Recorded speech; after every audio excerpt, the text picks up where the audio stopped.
అప్పుడెప్పుడు మొదలుపెట్టిన మెగాస్టార్ చిరంజీవి విశ్వంభర సినిమాను ఇంకా చెక్కుతూనే ఉన్నారు. దీని తర్వాత చిరు చేసిన మనశంకరవర ప్రసాద్ గారు సినిమా రిలీజ్ అయిపోయింది. బ్లాక్ బస్టర్ కూడా అయిపోయింది. ఈ సినిమా వచ్చి 2 నెలలు గడుస్తున్నా ఇంకా విశ్వంభర నుంచి ఎలాంటి అప్డేట్ రావటం లేదు. నిజానికి గతేడాదిలోనే ఈ సినిమా థియేటర్లలోకి రావాల్సింది. కానీ విఎఫ్ఎక్స్ కారణంగా వాయిదా పడుతూ వస్తుంది. పర్ఫెక్ట్ అవుట్పుట్ కోసం గట్టిగా వర్క్ చేస్తూ ఉన్నారు మేకర్స్. ఇప్పటి వరకు వచ్చిన అవుట్పుట్ పట్ల చిత్ర యూనిట్తో పాటు మెగాస్టార్ చిరంజీవి కూడా సంతృప్తిగా ఉన్నట్లుగా సమాచారం.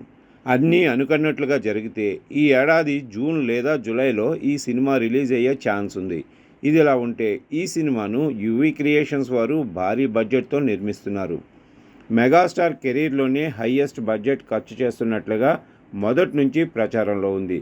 బడ్జెట్ 200 నుంచి 250 కోట్ల వరకు ఉంటుందనే టాక్ ఉంది. కానీ ఇప్పుడు ఇది డబుల్ అయినట్లుగా తెలిసింది. ఏకంగా 400 కోట్లని సినిమాటోగ్రఫీ చోటకే నాయుడు చెప్పడం విశేషం.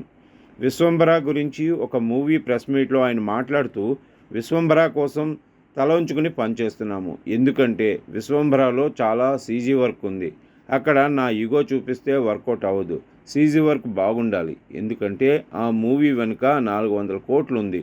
అందుకే చాలా టైం తీసుకుంటున్నాం. ఇది ది బెస్ట్ ఫిల్మ్ అవుతుంది అని చెప్పుకొచ్చారు.